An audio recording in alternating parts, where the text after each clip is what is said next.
Bismillahirrahmanirrahim. Apakah pahala sholat jamaah di masjid sama besar dengan jika kita sholat jamaah semisal di rumah atau di tempat lain? Tentu berbeda. Tentu berbeda. Fadilah ke masjid ada sendiri. Kalau di tempat lain tidak ada fadilah melangkah ke masjid.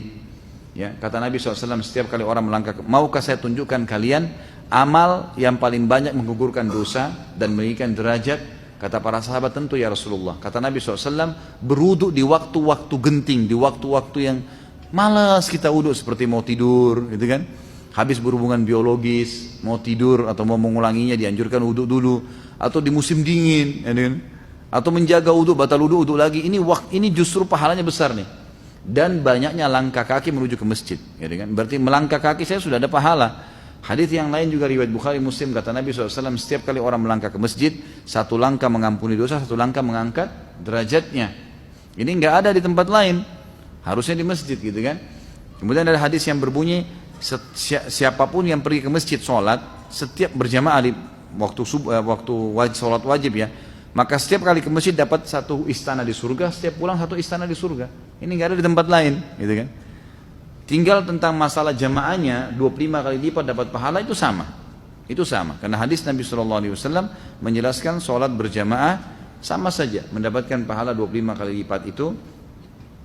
Dan apakah sholat mesti dilaksanakan berjamaah? Surat An-Nisa 102. Wa idza kunta fihim fa aqamta lahumus shalah. Ketika kau berada di tengah mereka, kau laksanakan sholat. Ayat ini ditujukan kepada Nabi Muhammad SAW ketika beliau menjadi imam waktu saat perang. Ini menjadi dalil mazhab Hambali mengapa sholat itu berjamaah wajib. Karena saat perang saja Nabi jadi imam sholat berjamaah, disebut dengan sholat khauf. Di situ diambil fatwa dalam mazhab Hambali, sedangkan perang saja wajib, apalagi saat tidak perang. Sholatul jamaati tafdulu sholatul fadhi bi 27 darajah. Salat berjamaah lebih utama daripada salat sendiri 27 derajat. Kemudian ada pula Nabi mengatakan salat 2 orang lebih utama dari 1 orang. Salat 3 orang lebih utama dari 2 orang. Salat 4 orang lebih utama dari 3 orang. Makin banyak makin afdal. Itu mengapa sholat di Masjidil Haram lebih utama? Karena sholat yang paling teramai di dunia Masjidil Haram. Sehari menjelang wukuf, sholat di Masjidil Haram itu 4,7 juta orang. Itu maka padatnya luar biasa. Apa kata Nabi SAW? Hamamtu an amura rajulan yusalli bin nas. Aku perintahkan seorang jadi imam. Summa ukhalifa ila rijalin yatakhallafuna anha. Kemudian ada orang yang tidak mau sholat berjamaah. Fa amura bihim fayuharriqu alaihim bihuzamil hatab buyutahum. Kuperintahkan anak-anak muda mengambil kayu, membakar rumah orang yang tidak sholat berjamaah. Ada ancaman di dalam. Menurut ilmu usul fikih, kalau ada ancaman berarti maknanya wajib. Itu kaidah fikih. Kalau di dalam hadis ayat ada ancaman, itu menunjukkan wajib. Inilah dalil mazhab Hambali mengatakan sholat berjamaah itu wajib. Layan tahiyanna, mereka yang sholat sendirian itu jangan ulang lagi. Kalau mereka tetap sholat sendirian, la uharriqanna buyutahum, kubakar rumah mereka, katanya. Kalau mereka tetap sholat sendirian, kubakar rumah mereka. Ancaman yang keras. Walaupun Nabi tak pernah membakar rumah orang, tapi di situ terkandung makna wajib menurut mazhab Hambali. Menjaga sholat 5 waktu. Menjaga.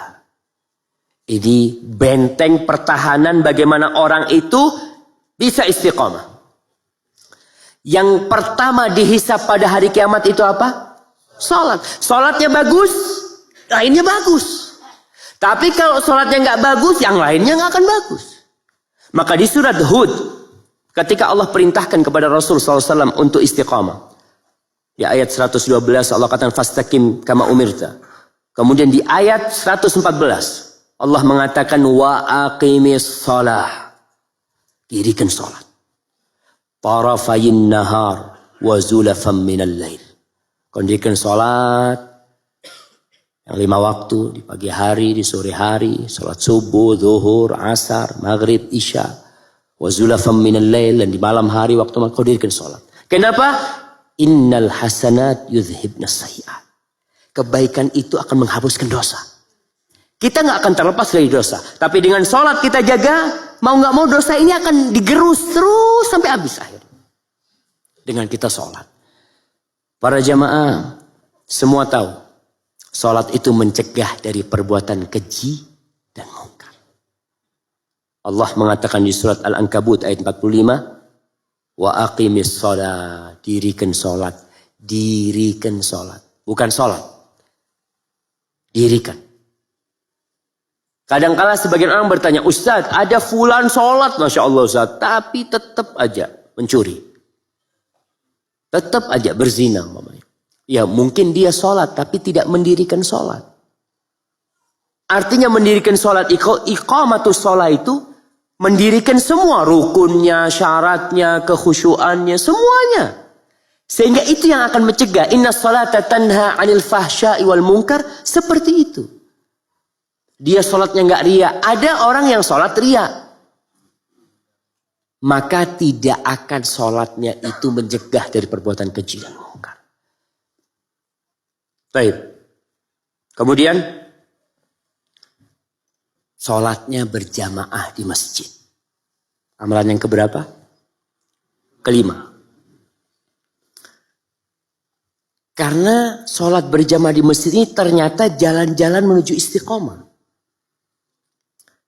Kata Abdullah bin Mas'ud radhiyallahu ta'ala anhu, dia mengatakan, innallaha syara'a li nabiyikum sunanal huda. Allah telah mensyariatkan bagi nabi kalian, nabi kita Muhammad sallallahu alaihi wasallam, sunnah-sunnah petunjuk. Dan termasuk sunnah petunjuk itu adalah salat di tempat azan dikumandangkan. Wa innahunna min sunanil huda. Itu termasuk salat petunjuk. Lalu Abdullah bin Mas'ud mengatakan, idza shallaitum fi buyutikum. Kalau kalian salat di rumah kalian, taraktum sunnata nabiyukum. Kalian meninggalkan sunnah nabi kalian. Walau taraktum sunnata nabiyukum la dhalaltum. Kalau kalian tinggalkan, kalian akan tersesat. Enggak jadi istiqomah jadinya. Di sini kita bisa sadar, memahami kenapa sebagian sahabat itu dalam kondisi dia penuh keterbatasan tetap disuruh ke masjid. Abdullah bin Ummi Maktum dalam kondisi buta ke masjid. Kenapa? Itu sunnah petunjuk supaya dia tetap di atas jalan istiqomah ini. Sebagian sahabat kata Abdullah bin Mas'ud, itu yuhada bihi bainar rajulain. Diangkat, dua orang yang angkat untuk diberdirikan di shaf jemaah. Dia itu sudah uzur, bukan sudah uzur nggak apa-apa, tapi dia kepingin tetap di atas keistiqomahan itu. Kalau sekarang alhamdulillah ada kursi roda umpamanya. Alhamdulillah ada orang-orang yang memang dia uzur, nggak wajib bagi dia, nggak.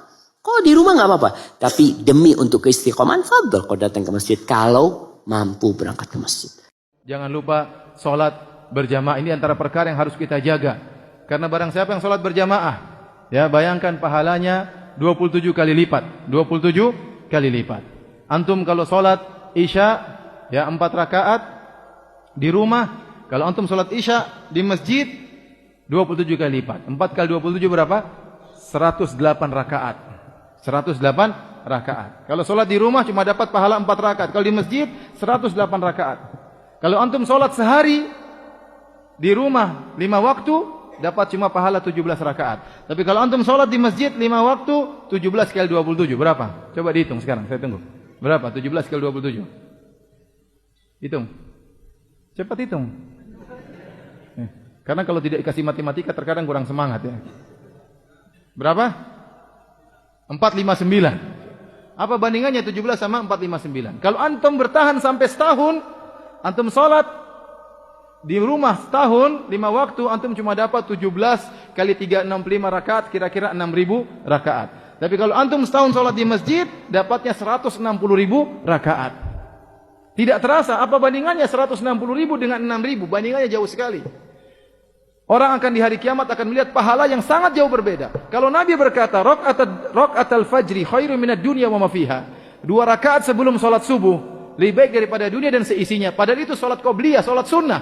Dan ulama sepakat perkara fardu yang wajib lebih afdal daripada perkara sunnah. Kalau 2 rakaat sebelum subuh lebih baik daripada dunia dan seisinya, apalagi sholat subuhnya, apalagi sholat fardunya. Orang tatkala sholat di rumah di akhirat dia dapat untuk ukuran 1 tahun dia cuma dapat pahala 6.000 rakaat. Sementara yang satu sholat di masjid terus dapat pahala 160.000 rakaat. Beda jauh, surganya bakalan beda jauh. Bidadarinya kualitasnya mungkin beda, mungkin ya. Makanya semangat. Belum setahun, berpenggal 2 tahun, 3 tahun, 4 tahun, 5 tahun tidak terasa. Ternyata pahala sudah bertumpuk begitu banyak. Ya. Orang-orang sekarang kenapa malas ke masjid? Padahal masjid 27 kali lipat. Saya katakan seandainya Nabi mengatakan barang siapa yang sholat di masjid dapat 27 ekor kambing, saya rasa masjid full kambing. Kenapa? Karena kambingnya kelihatan, orang semangat. Orang datang dari Jogja, dari luar negeri ingin sholat di masjid ini. Coba, barang siapa yang sholat di masjid Syekh Utsaimin rahimahullah dapat kambing 27 ekor. Kira-kira orang datang nggak? Rame pasti, rame. Sekarang pahala tersebut tidak ada bandingannya. 2 rakaat saja lebih baik daripada dunia dan seisinya. Itu 2 rakaat sunnah. Belum lagi kalau yang fardu. Belum lagi pahala-pahala yang lain. Kalau antum jalan ke masjid, setiap langkah mengangkat derajat, menghilangkan dosa. Bayangkan. Sampai para salaf dahulu, mereka tidak mau naik tunggangan, pingin jalan kaki. Supaya mereka yakin dapat pahala. Bahkan sebagian mereka jalan dengan langkah yang kecil-kecil, tidak mau cepat-cepat. Supaya apa? Supaya banyak hitungannya. Ini dipraktekkan oleh para salaf. Karena zahirnya setiap langkah menambah apa? Derajat. Subhanallah, mengurangi dosa-dosa kita. Dan hitungannya banyak. Coba kalau antum punya rumah 200 meter dari masjid. 1 meter taruhlah setengah meter. Satu langkah itu setengah meter. Kalau antum 200 meter tinggal dari masjid, berarti kalau ke masjid berapa langkah? 400 langkah. Pulang balik 800 langkah. Bayangkan. Antum pulang balik dari masjid 800 derajat ditinggikan oleh Allah. 800 dosa-dosa dihilangkan oleh Allah Subhanahu wa taala. Maka semangat untuk jaga salat berjamaah di masjid. Semangat, ya. Biarkan orang bilang antum so alim ke masjid terus, so alim ke masjid. Cuek aja.